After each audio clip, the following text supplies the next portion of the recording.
қатал тәртіп жиен әпкесінің үйінде Айманның атқаратын міндеті көбейді. Үй тазалау, балаға қарау, кір жуу, тамақ істеу, сүт, нан әкелу, тағысын тағылар. Оның қалаға деген ынтазар көңіл бүгінде суыған, басылған. Ол қаладан гөрі өзінің кішкене ғана ауылының ыстық екенін, әдемі сұлу екенін байыптады. Бәлкім бұл қалада жақын туыстары, әке-шеше бауырларының жоқтығынан болар, сырласып сөйлесетін достары, құрбылары болмағаннан ба, әйтеуір Алматы шаһарынан, жылылығынан салқындығы басым еді. Қаладан мен ауыл адамдарының айырмашылығы жер мен көктей екені сезілді де тұрады.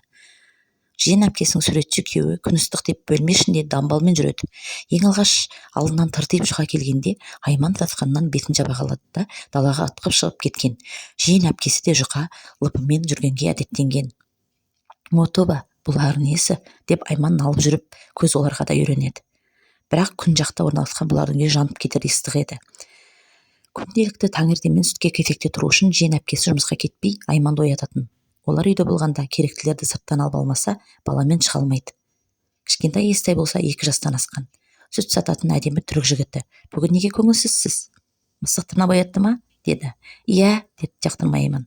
Қайтар жолмен барар жолда Абайдың поэзиясын жатқа оқып жүретін Айман қалың елім, қазағым, қайран жұртым деп бастап күбірлеп келеді.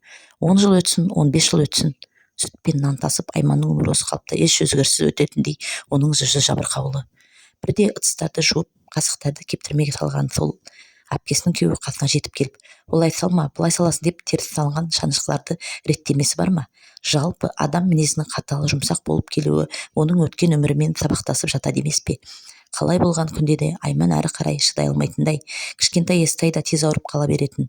Бала кірген үйдің терезесін жабуын қажет. Ол болса біресе ана үйге, біресе мына үйге шапқылап жүреді. Айман оның артынан жүгіріп терезелерді шапқылап әлек. Сен дұрыс қарамағансың ғой, желде көп жүріп қойдыңдар, терезені жаппағансың, сынды түрлі кінәлілер жаудыратын. Айман не десін ондайда, расымен бәріне кінәлі өзі секілді басын төмен салатын. Ол үшін осы бір жабырқау күндері ағасы Ерсіннің үйге келгенінен басқа бақыт жоқ. Ерсін келсе үйдегі әпкесі де оның суретші күйеуі де өзгеріп шығады. Ерсін, Айман қалың қалай? Жақсы деп мұңайған Айманды қалжыңға сүйеп. Сен дайындала бер, оқуға тапсырасың, өзің қаланың қыздары құсап ағарып кетіпсің ғой, деп жымия қарады. Айман 7 айғы төзімімен шыдамын тұсаулап ұстаған еді, бірақ олар дес бермеді. Жанарынан жылы жас сырғып ақты. Ерсін бір түрлі болып қиналып кетті. Сен жыламашы, жыласаң жүрегім тілімденгендей ауырады. Қарындасым-ау, жыламашы.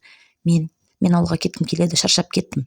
Сен ауылға барғаннан не істемексің? Шыдашы, міне құжаттарыңды тапсыратын уақыт таз қалды. Оқуға тапсырасың, студент боласың. Қой, олай жылама енді.